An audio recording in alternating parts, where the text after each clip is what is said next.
قطاع التعليم الفني بدأ صباح اليوم بقاعة مدرسة السلام الصناعية التابعة لإدارة وسط التعليمية تدريب معلمي التوظيف بوحدات تيسير الانتقال لكافة خريجي مدارس التعليم الفني المختلفة، والعمل فور تخرجهم مباشرة على الالتحاق بسوق العمل والإنتاج، وذلك بداخل المصانع والشركات الكثيرة بمناطق برج العرب والمنطقة الحرة بالعامرية وغيرها من المؤسسات الحكومية والاستثمارية،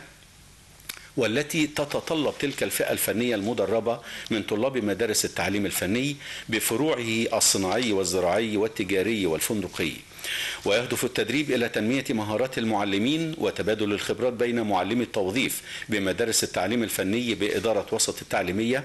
ومناقشة وطرح رؤية العام الحالي للدفع بالخريجين وتشجيعهم وتحفيزهم من خلال برامج تنمية القوى العاملة وتعزيز المهارات لتقديم أداء أفضل بين المعلمين من وحدات التوظيف بمشاركة المعلمين وتوزيعهم بنطاق عمل مكونات المشروع من خلال 4 محاور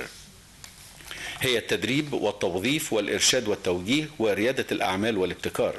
وذلك لدعمها في إنشاء وحدات تيسير الانتقال لسوق العمل ببقية مدارس التعليم الفني بالإسكندرية بهدف ربط الصناعة بالمؤسسات التعليمية وزيادة وعي المدارس الفنية بدورها المجتمعي وتحسين المهارات الشخصية لطلاب التعليم الفني بمصر، مثل أخلاقيات العمل، مهارات الاتصال، مهارات العمل في فريق، وكيفية كتابة السيرة الذاتية، واجتياز المقابلات الشخصية وحل المشكلات والابتكار، إضافة إلى المهارات الفنية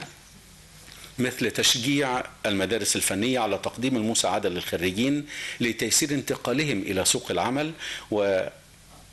وتشجيع المدارس الفنية على نشر ثقافة الابتكار بين الطلبة وتنمية مهارات مدرسي المدارس الفنية وبناء علاقة تفاعلية بين المدرسة والصناعة والمجتمع المحيط.